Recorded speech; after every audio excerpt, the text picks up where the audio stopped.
ババンババンバンババッバッバッババンババンバンバッバののババンババンバンバッバッバッバババンババンバビバののそこは映らないんだな。はい、藤子さんでございますよ。本日もお付き合いよろしくお願いいたします。この番組はお休み前の約1時間、10時5分ぐらいから11時ぐらいまでの間、皆様と楽しい時間を共有して、いい夢見れるライブを目指しておりますので、皆様、気づいた。積極的に参加してくださいませ。で、番組の前半はこのようににゃんこにカリカリとチュールを用意しておりますので、猫の姿がそこそこ楽しめると思いますので、猫目的で参加される方はぜひ番組の冒頭にスマホを握りしめ、パソコンの画面にかぶりつき、息も止めて瞬きもせずご視聴いただくことをお勧めしておりますよ。そしてそのままくたばらないようにご注意くださいませ。ちゃんとチャンネル登録とグッドボタンを押してスパッチャーを投げてからくたばるようにしてくださいね。で、今画面に収まっておりますのが、白黒のクータくん、チャトラのマサルくん、三毛猫のたまちゃん、白茶のゆりさん、画面に収まっておりませんが、グレーのぐーちゃんと、我が家には全部で5匹のかわいい猫ちゃんがおりますよ。で、5匹のかわいい猫ちゃんがいる生活ってどんな感じなのかなっていうのをちょっと楽しんでいただけたらいいんじゃないのかなと思いますよ。で、猫のことをもうちょっと詳しく知りたいなと思われる方は、概要欄のところに猫紹介してありますので、そちらを読んでいただけたらいいんじゃないのかなと思いますよ。で、同じく概要欄のところに Amazon のウィッシュリストのリンクが貼ってありますので、そちらからチュールをポチッとご購入いただければ、我が家に届く便利なシステムとなっておりますので、にゃんこにチュールあげようかなと思われる方は、そんな便利なシステムをご利用いただくことをお勧めしております。やっぱりカリカリは残すかな。変かな？はい、ちょっと遠すぎたな。で、1日1個、猫に関してのお話もしませんので、これから皆様と一緒に乾杯しようと思いますので、お付き合いよろしくお願いいたします。で、乾杯の時に、ジャスティースって言いますので、一緒に言っていただけると嬉しいです。では、いきますよ。せーの。ジャスティース。ゆりたんジャスティース。今日も塩入りのさゆでございますよ。お顔洗う祭りだな。みんなお顔を、なめなめペロペロ、きれいきれいしてるタイムでございますね。茶色いのは、吐いたんだっけ、昨日ね。それを処理したんだな。はあ、うまいぞ、今日の塩味は。いい加減でございますね。いい加減？そっか、いい加減って悪い言葉じゃないんだな。いい加減でございますね。めっちゃかわいいね。カリカリは食べないんだな。カリカリは食べないんだな、にゃんこな。てったまさん、今夜もジャスティース。ピヨンさん、ジャスティース。カレー食ってます。一緒だな、うちとな。てんたまさん、藤子さん、皆様、こんばんは。ボスは本日もお付き合いよろしくお願いいたします。カニタンさん、ジャンボフェリー、スティース。ありがとうございます。てったまさん、ピョーさん、辛口ですか？そういえば、ね、誰でも食べれるようにと思って、一応さ、中辛をさ、チョイスしてるんだけどな。で、今日はお客さんが来る日で、昨日カレーが追加になったわけよね。で、カレー作んなきゃと思って、一応備蓄用というかね、お客さんから、カレーの注文が入った時用に備蓄用にあるんでね、切らしてなくてよかったよっていう感じでさ。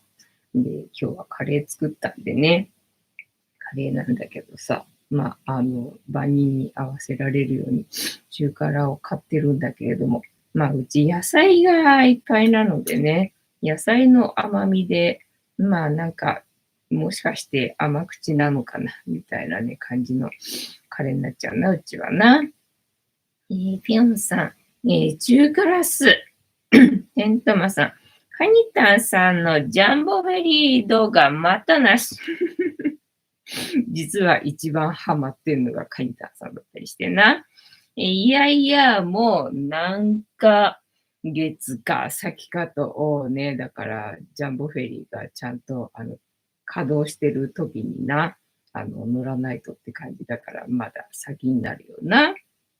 で、あと何だったっけ、あと何の話だ、昨日はね、だからもう眠くて家帰ってきてな、お船を漕いでおりましたので、もうお船を漕いでおりましたので、もうすっげえお船を漕いでおりましたのでね、これはジャンボだなということでね、お休みしましたよっていう感じですよ。てんたまさんも何ヶ月か先に、来選されるのですか？もう期待してるよ。期待しておりますが、ね、そう、昨日お外行ったわけよね。近所のさ、バラがね、見事に咲いてるから、これはバラの季節かと思ってね。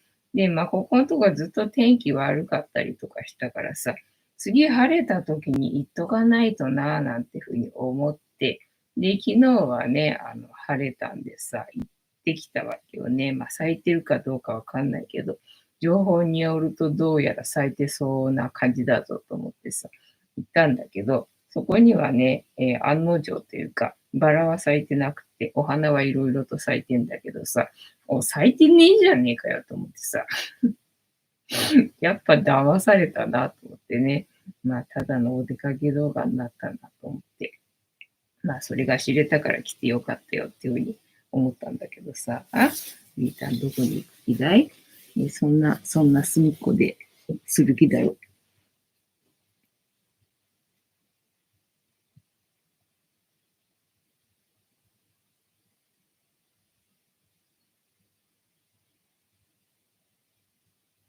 違うんかい。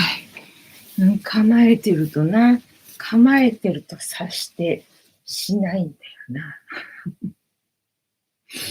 で、何だったっけ、お出かけして、でも結局その公園がめちゃくちゃ広くって、で、汽車っていうのか、子供の乗り物的な、バスっていうのかな、が走ってるんだけれども、それに乗ろうと思ったわけよね。もう疲れたし、みたいな感じでね。それ乗ってみるかと思ったらさ、その公園を横断っていうのかな、端から端まで行くっていうのかな。なんかそういうんだったんだよね。で、そうかと思って。で、それの逆の端っこに行ってみたらね、そこがバラ園だったわけよね。だから、バラも撮影できてよかったよって感じで。そんなんだったんでね、思いがけず、思ったよりもそこにいる滞在時間が長くてさ。でさ、外にいると眠くなるよな。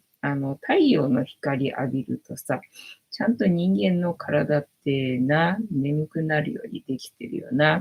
だから大概お出かけした時っていうのは、私の場合いつでもどこでも寝てるんで、行きの電車でも寝てんだけどさ、行きの電車でも寝てんだけど、帰りの電車でも爆睡っていう感じでな。で、なんとか家に帰ってきて、ね、そのままうとうとしてるみたいなね、感じだったんで、昨日はね、もうこりゃダメだなっていう感じだったんだよね。えーっと、てたまさん、もう何ヶ月よだ。船漕ぎすぎそう。めちゃくちゃ船漕いでたんでね、これはジャンボフェリーだなと思ったわけでございますよ。カニタンさん、岡山から行けますか？ケンタマさん、岡山からなら、岡山港、あずき島、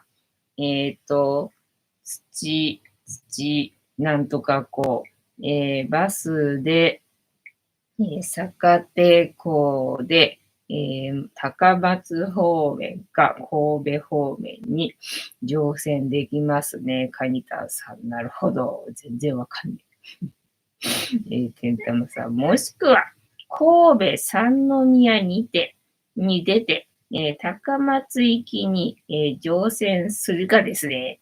さすがだね。大吉さん、藤子さん、皆様、こんばんは。妄想は本日もしぶとくやっておりますよ。てんたまさん、大吉さん、こんばんは。無事にゆりたんはおしっこシートの上でしてくれたけれども、どうでしょうか？また来た。また来たけどな。うんね、ゆりたんね。甘えてくれるのかい？かわいらしいな。で、あとはなんだ？あとは、今日はだからもう今週は動画アップしないと決めたのでね、もう作業の1週間にしたんで、ようやく、するべき作業が終わったので、今日は久々に、映画を見ましたっていう感じね。で、あとはどっかの市長、なんだか読めない、漢字の、市長が、なんか人気者らしいじゃんか。私はそんな、ね、ことが起きてる、世間で起きてることはさっぱり知らず、なんとか、なんとかかんとかの市長が、だから、次の、市長選には、立候補しないとかって言ってるのが、話題になってて、で、それで私はその人の存在のことをさ、知ったんだけど、なんかね、どうもどうやら人気者らしいからさ、で、そうそう、確か広島の市長だったっけ？そうね。で、知らなかったんで、いろいろ動画を見てみてね。なるほどな。なるほどなと。こんな人がいたんだね、なんて思ってね。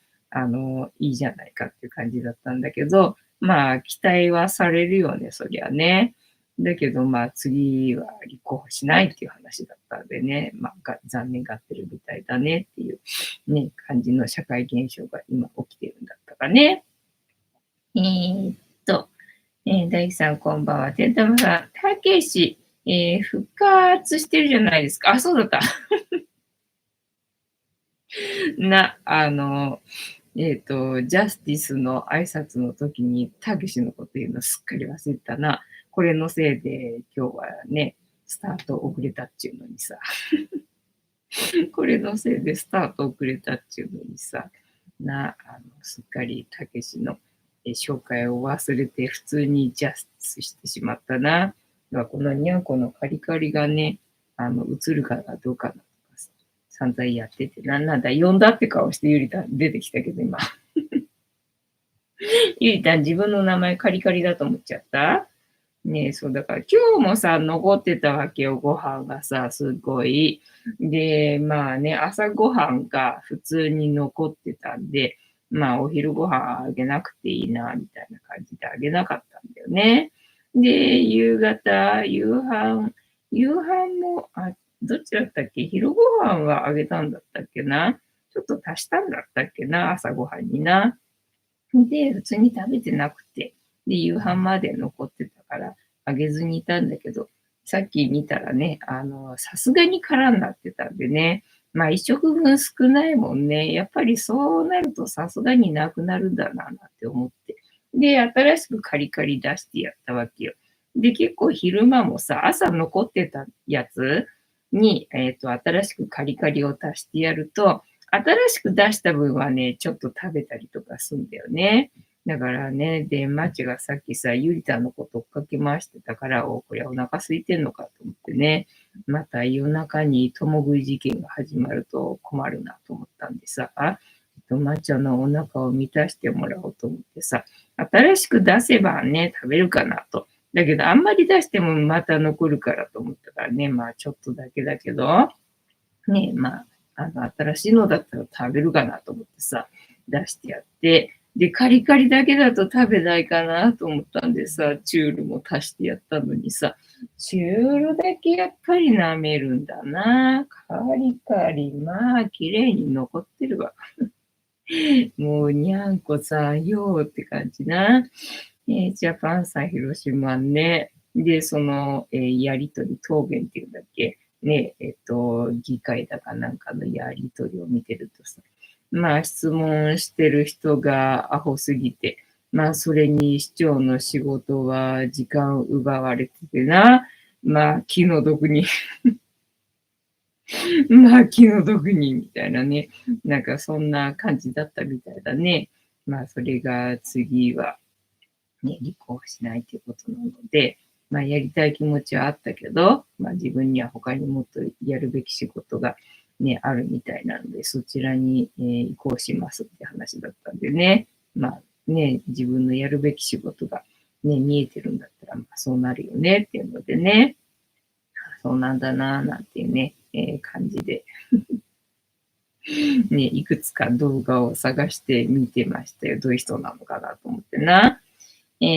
秋高田市、そうそうそう、なんかさ、何回見ても読めない。何回見ても読めなくてね、覚えらんなかったんだよね。秋高田市ね、なんか話題になってたみたいだね。で、16歳の女の子だったっけ ?17 歳だったっけなんか子供スピーチコンテストだかなんかで、優勝したんだっけの、日本人の女の子がな、スピーチで、その秋高田市の市長さんの、発言ね、恥を知れっていうふうに、言ったから、私はまだ日本は捨てたもんじゃないなと思えたみたいな、スピーチが、なんか、優勝したらしいじゃんか。あ、そんなことがあったのか。そんなことがあったんだなっていうのでね、それで初めて、知りましたっていうね、ことが今日は一個、新しく、蓄えた知識、くしゃみが出そう。くしゃみが出そうだよ。ね、最近鼻がブズブズしてるのよね。ちょっと連続して食パンを食べてた。失礼しました。うん、もうぐーちゃんがね、心配してきてくれたと思いきや、そうではなくてカリカリだった。カリカリだったな。で、あとはまあ作業が一段落したんで、これはじゃあね、映画でも今日は久々に見るかと思ってね、今日は映画を見たんだけどさ、今日見た映画が、光の旅人、光の旅人っていう映画だったかな。何年かな ?2000 何年かなんかの。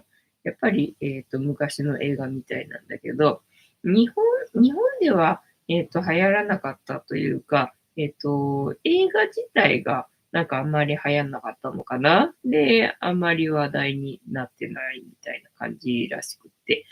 で、映画見た後、これどうなんだろう、みんなどうやって解釈してるんだろうと思ってさ、なんか二通りに取れるというか、ね、ちゃんと解説してる人いるかなとかさ、あとなんだ、元の原作ではどういう設定なのかなっていうのがさ、わかるかなと思って調べたんだけど、なんか、わかんなかったというか、いや、そうじゃなくないっていう感じのね、解釈ばっかりみんなしてるみたいだったからさ、ああ、そうなのかと思って、なんか自分の求めてた答えが出てこなかったなっていうふうに思うんだけど、まあ、今日はそれしか話のネタがないので、また映画のネタバレを話すしかないのかなみたいな感じなんだけど、あとは今日あれか、農協行ったわ。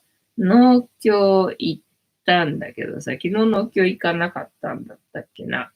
で、今日は農協行ったけど、今日はね、何にも何にも並んでなかったね。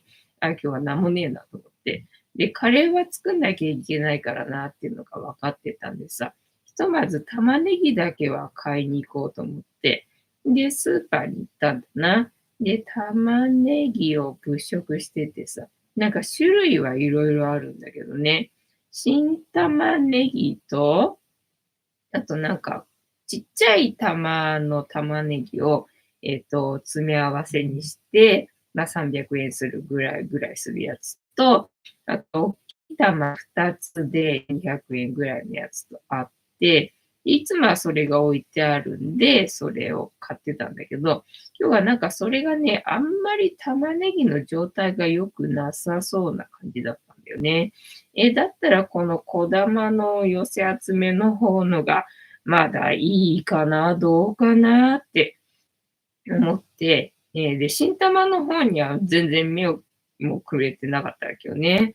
で、なんか散々吟味してた挙句に、その新玉のところに30%引きのシールが見えて、割引シールあったやんと思ってね、今日は新玉ねぎをさ、掴んでね、買ってきた。で、冷凍のほうれん草があるから、まあ、青い野菜はそのうちの冷凍のほうれん草でいいかと思ってね。あともう一種類ぐらいなんか入れたいよなと思って。で、ほうれん草と玉ねぎだからな。なんか、キノコかな。キノコどれにすっかなと思って、キノコは今日割引のやつが何もなかったんでね。どれにすっかなと思って、しめじにしようか、えのきにしようかって考えて、結局今日はえのきを買ってね、えのきとほうれん草と玉ねぎのね、カレーを作りましたよ。ただ今日のお客さんはなんか意外と食べなかったんだね。2人前だったんだけど、だからもともと作ってある量もそんな多いわけじゃないんだけど、なんか一人前だけ食べたっぽいみたいでね、なんか一人前残ってる感じだったな。で、まあビールとおつまみを置いてったんでな、ビールか飲めねえぜ。おつまみもな、おつまみか。なんか冷凍のおつまみだったみたいなんだけど、冷蔵庫に入ってたからすっかり自然解凍されてるんでね、これは俺が消費しないとダメか、みたいな感じのがね、あったんで、明日以降それを食すかな、みたいな感じでね、お酒は飲めないから永遠に冷蔵庫の中に肥やしになると思うけど、みたいなな。西村さん、こんばんは、ボスは。喉を痛めて体調不良になり、ラインデリア運休です。ラインデリア運休しちゃうと熱くなっちゃうんじゃないのかね。てたまさん、光の旅人って、隠れ面白映画らしいですね。そうそうそう。おすすめはできるよ。おすすめはできる。この前のなんか、キリストの映画よりも、こっちの方のがおすすめできるかなっていう感じだね。じゃあ、ファンさん。おいらもたまにグリーンカレー作りますよ。ああね、そう、グリーンカレーもね、緑っぽい野菜をさ、ガーってミキサーにかけるとな、緑になっちゃうっていうかさ、自分用にカレー作るときってさ、カレールーを使うわけじゃないんだよね。粉のカレーをさ、入れるだけなんでさ。そうすると、もう、まんまな、もろ、具材の色になるんで。だから、ほうれん草とかでカレー作っちゃうとグリーンカレーになっちゃうなって感じな。てんたまさん、西船さん、本家ラインデリアさんが花粉症を乗り越えて元気でそうだね。引き継いだんだな。引き継いだな。てんたまさん、ビールとおつまみくださいね。飲める人いたらで、あげたいところなんだけどさ。まあ、類友でな、周りにいないんでっていう感じなんだよ。永遠に残っちゃうんだよ。うちにお酒があるとさっていう感じなんだよな。まあ、おつまみは食べ物だから、まあね、乳製品じゃなきゃ、食べれるよって感じなんで、まあ、なんとかして食べるんだけど、ね、お酒は飲めないのでっていう感じなんだよね。そう。で、光の旅人の、ネタバレを話すと、ネタバレを話すとだな。えっと、あの、宇宙人、突然現れるんだよね。駅に、突然光とともにふわって、現れる人がいるんだよ。で、それが、あの、電車の駅なのかな。で、ひったくりかなんかに会うおばちゃんの現場に現れちゃったんだよね。それで犯人と、間違われて、で、連れてかれちゃうんだけど、どうやらこの人はね、宇宙から来たとか言ってるから頭おかしいらしいぞっていうので、精神科の病院に連れてかれるんだよね。で、そこがさ、もうすっごい精神病棟がでかいっていうのいっぱいいるわけ。もう頭いかれちゃった人がいっぱいいるわけね。で、どうやらその人は、本当に宇宙人っぽいんだよね。話からするとね、一貫性があって、なんか頭がおかしいわけではないらしいっていう感じなんだよ。ただまあ、にわかにその宇宙人だっていうことは信じられないんで、絶対人間ではあるんだけどっていう体でね、人間ではあるはずなんだけど、どこの誰なんだっていうのをね、まず突き止めないきゃな、みたいなので、なんかね、犯人探しっていうかね、どこの誰なんだっていうのをさ、探っていくんだけれどもね。で、最終的に、宇宙人だったとも取れるし、まあ地球人だったとも取れるし、みたいに、なんか描かれてるのかな。でも私からしたらそういう風に描いてるようには思えなかったんで、明らかに宇宙人だったねっていう終わりで、締めくくられてたように、私には撮れたんだけど、ただその映画の、なんだ、評論、をしてる人は、みんななんかね、頭のおかしい、人間として捉えてるたみたいでさ、そうなのかと思って。そういう風に撮るんだなんて思ってね。なんかだから、2つに取れるっていうのを見る人によってね。だから、どっちなんだろうと思って、その、脚本、元々の本書いた人は、どっちのつもりで書いたんだろう、それともね、それがそもそもどっちとも取れるように書かれてるのかわかんないんだけどさ、なんか私が見た限りだと、あ、宇宙人だったね、みたいな、やっぱりね、みたいなね。だよね、みたいなね。そんな感じでございますよ。花粉症を乗り越えて元気です。ジャパンさん、アライドってメーカーのグリーンカレーセットから作ってます。アライドってメーカーは知らないかな。いればわかんのかな。てんたまさん、ネタバレストップ。遅かった。まあ、つっても、全部話したわけじゃないっていうか、見る人によってね、いろいろ、違うからっていう感じなんだよね。で、ネタバレにはなってないと思うんだけどな。で、その精神病棟にいっぱいいるんだけど、やっぱりね、宇宙人なんでね、治し方知ってるっていうか、あの、人間にはね、人間っていうか、そもそも、あの、自己治癒力っていうね、能力が備わってるから、それで誰でも自分で治せるんだよっていうのでね。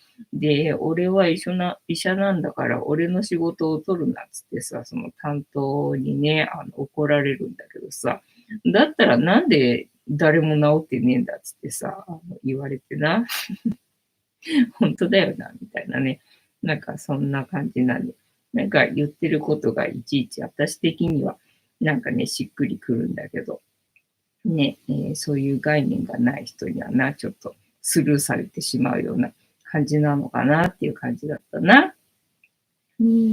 と、たまさん、ジャパンさん、グリーンカレー作れるなんて、料理好きですね。そうだね。なんかそんな、セットがあるなんて知らんかったね。とにかく、かわいいかわいい。また、ぐーちゃんとまーちゃがね、ちょいちょいってしてるな。今日はどっちタイプなのかな。まっちゃがぐーちゃんの横にいたいのかもしれないな。だけどぐーちゃんが一人でいたいから、あっち行け、あっち行けっていうので、猫パンチ、猫パンチ。猫パンチ、炸裂しているけども、まっちゃも諦めないね。そうなんで、諦めないでよ、まっちゃがさ。ね、結局そうだ。だから粘りがちなんだよね。ぐーちゃんが耐えられなくなって、結局どっか行っちゃうわけ。で、抹茶がその空いたところに入りました。いつものパターンな。ねえ、ぐーちゃんは。ね、ここにいればいいじゃないか。ねえ、何気にぐーちゃんも一人好きね。ジャパンさん。ありがとうございます。グリーンペーストとココナッツミルクがセットなので、楽です。なるほどね。そっか。グリーンカレーってそうか。ココナッツミルクだったね。それがね。てんたまさん、諦めにゃい。そう、まっちゃん諦めないんだよ。結局粘りがちでな。よかったな。猫パンチ耐えた甲斐があったな。はい。というわけで、本日もタロットカードタイムでございますので、78枚の中から1枚引きまして、今の私たちに必要なメッセージいただこうと思いますよ。で、このシャッフルは皆様のストップの掛け声で止まりますので、ご協力よろしくお願いいたします。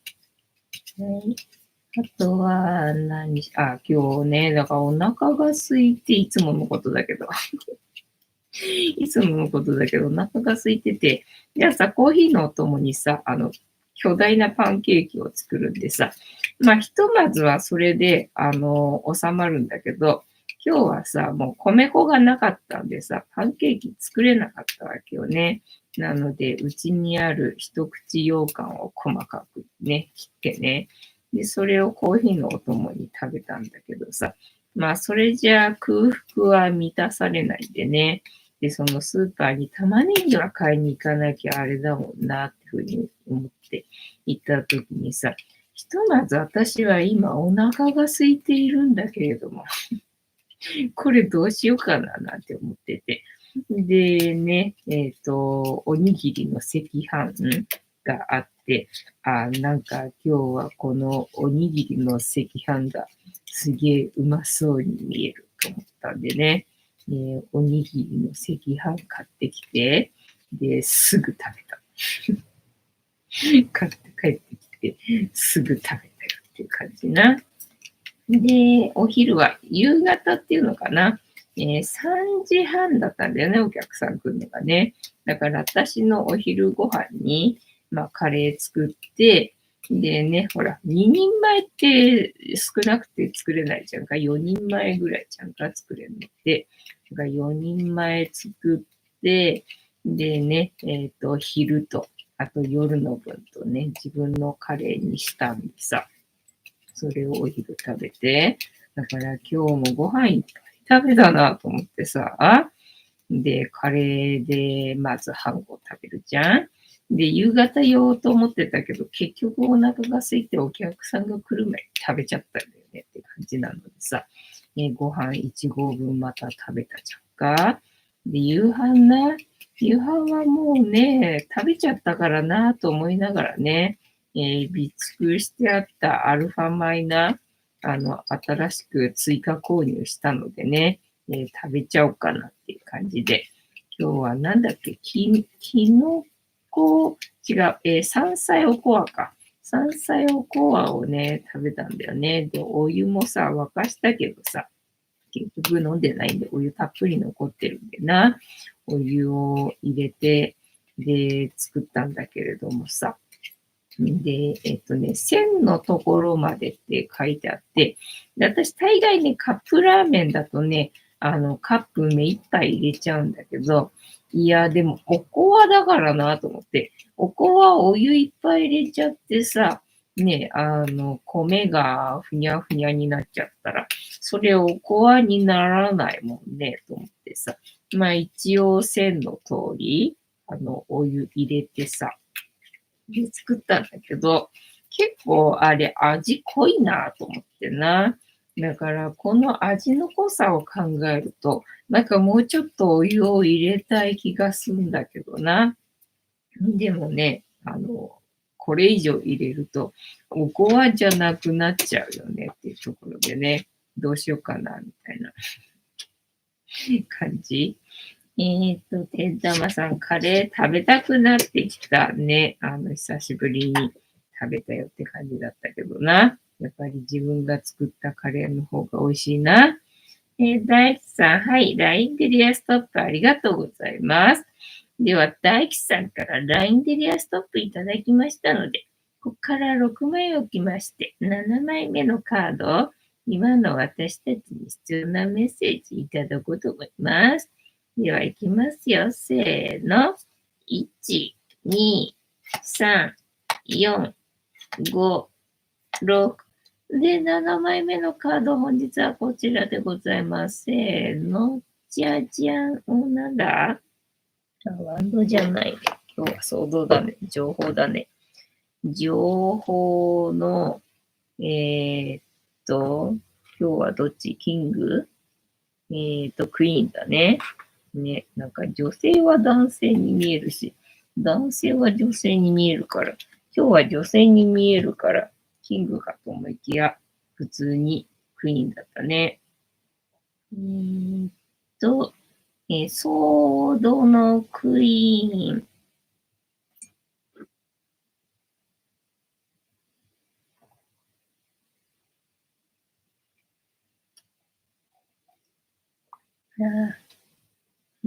クイーン。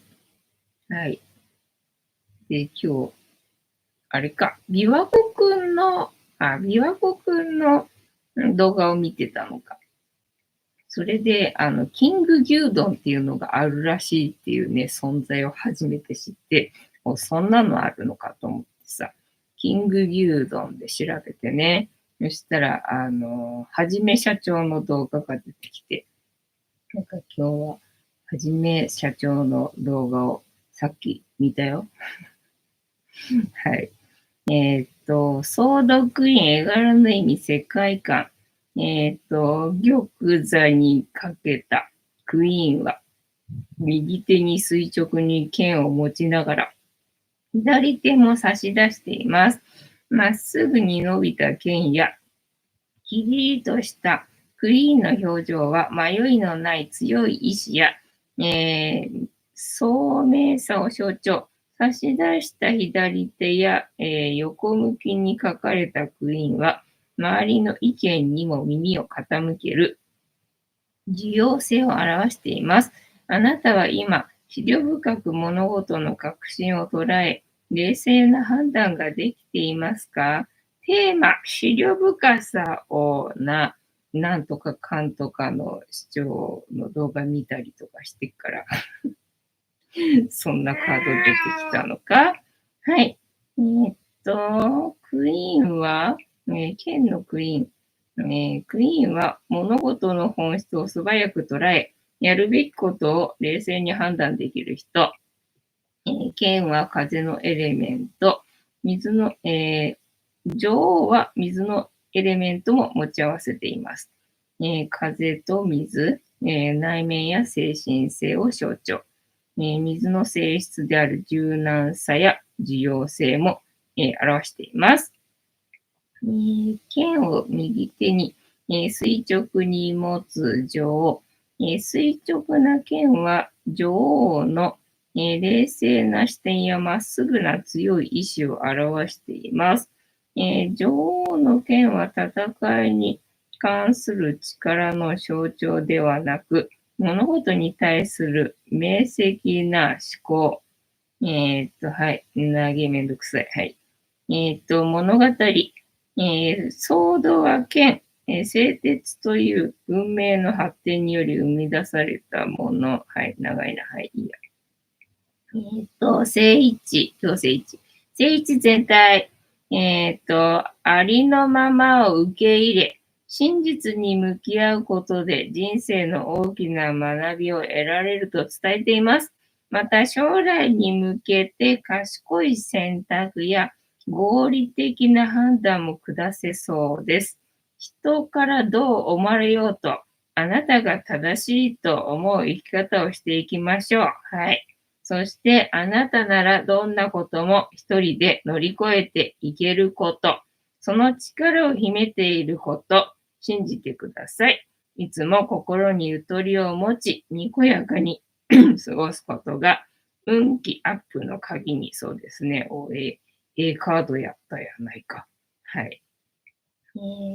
まとめ、ウェイトの解釈、女王が、右手に垂直に剣、左手を前に差し出す。差し出した手、左手やクイーンが横向きに書かれていることから、周りの意見を、受け入れられる重要性のある人物を表しています。クイーンはどこか不機嫌そうですが、気高さや強い意志を、感じさせるキリッとした表情です。そこには辛い経験を乗り越え、悲しみを熟知した女王にしかわからない悲しみがあるとウェイト氏は伝えています。女王の持つ剣は、力のシンボルでなく、王座を守るための形式上の剣を意味しています。ですが、剣の持つ鋭い思考や分析力はそのまま保持されています。正位置でも人生や真実の、厳しさを伝えてくれるカード、人間の複雑な心を理解できる存在として、王女は私たちに様々なメッセージを与えてくれているのです。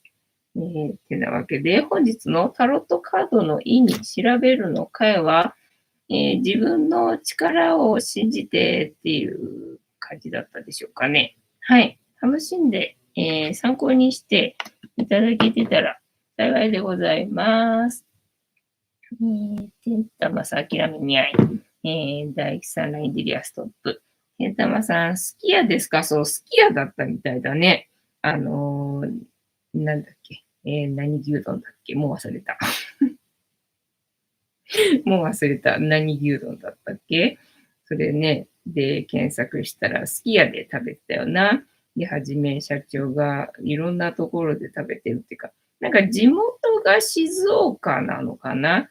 で、まあ、大体静岡で食べてるけど、その移動先で食べててな。で、一日一食らしいんだよね。で、一日一食で、で、10キロ痩せたよって話で。で、一日一食を、じゃあね、その成人男性が、一日に摂取するカロリーと、キング牛丼だ。キング牛丼な。カロリーが、まあ、ほぼ一緒なんで、一日一食で、一日に取るね、カロリー摂取した場合はどうなんだっていう実験でね、じゃあ一週間キング牛丼にね、一日一食夕飯だけれども、それをキング牛丼にしますっていうのをね、やってたんだよね。まあね、最後まで見ちゃうよな。上手だよなと思ってね、素晴らしいなって思いながらね、やっぱりね、登録者がいっぱいいる人っていうのはな、すげえなって思いながら見てたな。あと今日昼間、あれだ、スーツさんの、なんか初めて顔出しした時の、動画とか、なんか切り抜きのね、スーツさんの動画で、まだ登録者が2000人とかっていう時のね、スーツさんの動画まとめてる人がいて、なんかそれ見ちゃったかな。2000人つったら今の私よりは少ないわけじゃんか。ただまあ2000人に行くまでにな、彼の場合はすごい速いスピードで2000人になってるとは思うんだけどさ。いや結構ね、工夫してね、頑張ってやってたんだなっていうのがさ、見て取れて、へーっていうね、感じだったのでね、参考というか、ね、刺激を受けましたな。たぬこさん。どこだっけ。あ、たぬこさん、こんばんは、ボンソワ。国道さん、こんばんは。てんたまさん、たぬこさん、こんばんは。キング牛丼ですか？そう、キング牛丼だった。もうすぐ忘れるから。すぐ忘れるかな。たぬこさん、てんたまさん、こんばんは。てんたまさん、国道さん、こんばんは。作り手の目線で見ちゃいますよね。そうそうそうそう。そうなの、そうなの。作り手の目線でね、見ちゃうんだよね。で、ほら、こうやってたまにそういう時間もないとね、自分の動画に活かすことができないんでね、こういう日も必要だなと。だからたまには動画の更新をね、滞らせることも必要だなと、自分をね、認めてみた感じでございますよ。で、そう、結局、一日一食全部キング牛丼な。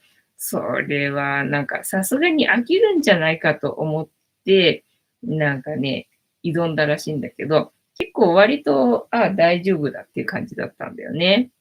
途中ぐらいまではね、なんか割と大丈夫だっていうので。てか、キング牛丼をさ、いや、さすがよく食べきれんなと思ってさ、あれ何人前ぐらいなんだろうね。卵4つぐらい並べて食べてる子がいたから、4人前ぐらいになるってことなのかね。それを平らげる時点で、まあすごいなって思うんだけどさ。ね、1週間毎日だからさ。で、途中まではまあ割となんか大丈夫だな、みたいなこと言ってたけどね。ただまあ5日目あたりからね、ちょっと辛くなってきた。さすがに飽きてきたみたいな。でも終わりの方には野菜が食べたくてみたいな感じだったから、ああ、そうだろうなと思って。ね、そりゃ辛いよねって思いながらね、いや、よくやったなと思ってね。で、しかもなんか大阪かなんかで、ね、食べた時はやたら量が多くて、なんか明らかに量が多くて、なんか、あの、こっちで見てる分にはあんまりわかんないんだけどさ、食べたことのない人からするとその違いがわからないんだけどさ、なんか明らかに多かったらしいんだよね。で、これはちょっと他の店と比べてね、多すぎるぞっていうので、もうそれは平らげんのちょっと辛そうにしてたけどさ。でも全部食べきるところが、まあ、すごいなと思って。もう一回ね、もうお腹いっぱいでもうダメだってなっちゃうと、もうそれ以上ね、全然入っていかないんだよね、私の場合はね。もうね、いくら頑張ろうとしてもね、やっぱダメだと思って入んないんだけどさ。いやー、食べきるところがまあ、すごいなーって思ったんだけど。でね、結果ね、太らなかったっていう結論。すげえなと思ってさ、ああ、そうかと思ってな。なんかまた一日一食に戻したいけど、なんかなかなか毎日毎日そう思いながら戻せずに今ね、この状態なんで、ダメかな、みたいなね、感じで。あ、そっか、一日一食だと太らないんだなと思うとな、また戻したいなっていう気分にはなったけど、毎日毎日そう思いつつ戻せないでいいかな。いいかなっていう感じな。えてたまさん、スーツさんは基本的に頭いいですかね？そうそうそう、頭いいもんね、あの人ね。横浜大学卒で、てたまさん、吉野家で、牛皿、ホームパック買ってきて、超大盛りご飯に乗せれば、キング牛丼。吉野家で大皿ホームパックっていうのがあるのか。それが何人前なんだろうな。ホールパックだからやっぱ4人前以上はあるのかな。キング牛丼ってどんくらいなんだ？何人前なんだろうね。1日1食でどうなるかはその人の体質次第。あ、そうそうそう、それはあると思う。で、さっきなんか見てた、全然役に立たない、雑学みたいな動画がさ、1分で短くていいんでさ、最近ちょいちょい見てんだけど、それでいくと、老衰すると胃の機能が弱まるんで、何を食べても痩せていくっていう話だったんだよ。で、あ、そっかと思ってな。何を食べても太る私はさ、若いっていうこと。まだまだ若い健康体っていうことだよねと思って。だからまあ太れるっていうのはな、ありがたいことだなって、思いつつ、思いつつ、みたいな感じ。一日一食でのなんかそうそうそう。ね、4人前、あ、やっぱり4人前なんだ。なんか最初にそのはじめ社長の動画にたどり着く前に、インスタかなんかの動画が出てきたんだよね。それで女の子が食べてたんだけど、生卵を4つ並べてたわけよ。だから、ってことは4人前かなっていうふうに思ったんだけど、やっぱり4人前だったんだね。4人前で1200円弱。あ、ね、なんか、レシートが写ってるところがあったんだけど、それが1260円とか1230円とか、なんかそんな数字だったんでね、1200円ぐらいなのか。まあ、だったら1週間ね、やっていけなくもない金額よねっていう。まあ、はじめ社長ぐらいだったらね、ね、楽勝でいける感じのね、企画だね、なんて思ったんだよね。つゆだくで注文してください。あ、そうそう、場所によって、ね、その、つゆの加減が違うみたいだよね。で、辛いっていう風にやってたところは、なんかつゆが少なくて、ご飯が白かったとかって言ってたかな。だから味が薄くてって感じだったんだろうねって思うんだけど。やっぱりね、店によってというか、作る人によって、ばらつきはあるだろうね。でね、それもまたね、面白いなってね、見れるポイントでもあったよな。だって毎日同じメニューね、いろんな店で、ね、なんだ、食すってことは、まあ、まずないだろうからさ。ね、それも面白いポイントだったよな。梅雨だくで、なるほどね、そうだよね。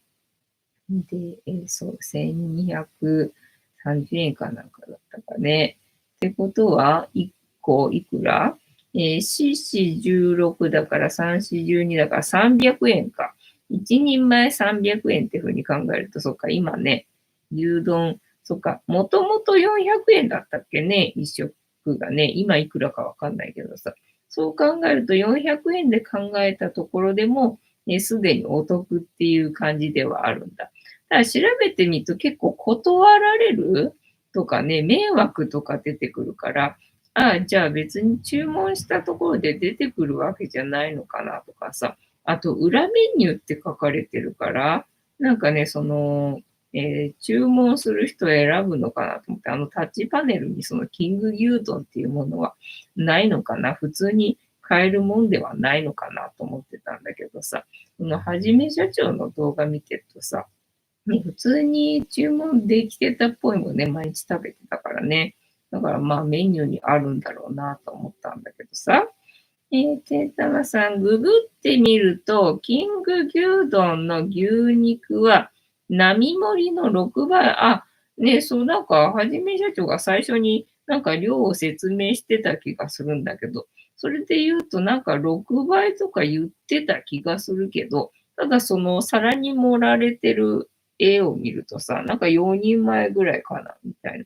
あとね、女の子が卵横ね、並べてたなっていうのがあったんでさ、なんか見た目的に、4人前かなと思ったけど、なんか6人前とか言ってた気がするけどなーなんて思ったけど、肉の量が6人前ってことか。で、ご飯が4人前ぐらいな感じなのかな。すき家、キング牛丼1280円か。税込み。メニューにあるメガ盛り牛丼が、キングの2分の1の牛肉量で880円。じゃあ半分で1600円だから、キングにした方が、まあお得っちゃお得だけど。お得っちゃお得だけどね、みたいなね。残り持って帰ってもいいっすかっていう話をね、ダメって言われそうよね。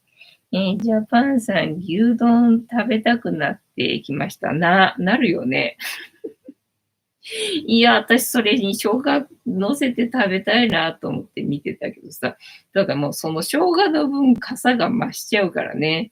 だからそこはあえて生姜乗せずに食べてんのかなとかって思うんだけど、いや、なんか牛丼つったら生姜乗せたいもんだって思いながらね、見てたよ。で、たまさん、ジャパンさん、吉野家へごはいぜひ、キング牛丼を食べてきてくださいませ。で、結果をご報告くださいませ。お楽しみに、みんなしておりますのでね。よろしくお願いいたします。宿題というわけで、本日も竹縄ではございますが、いいお時間になってまいりましたので、そろそろお開きにさせていただきまして、調子が良ければ11時ぐらいまで毎日のようにやっておりますので、お時間合うときはお付き合いいただけると嬉しいです。けんたまさん、築地の吉野家は肉が和牛そうなのじゃあ、私、築地の吉野家に行ってみよう。なんでかな。築地って言ったら、なんか魚のイメージがあるけど、肉もおろしてるんだったっけなんか、じゃあ、ちょっと築地の吉野家に行ってみた。どこでもいいのかな。いっぱいありそうな気がするけど、1店舗しかないのかな。気になってきたぞ。というわけで、本日もお付き合いありがとうございました。次回も見てくれるかなはーい。いいとも。じゃんけんぽい。はい。ではでは、いい夢見てね。おやすみなさい。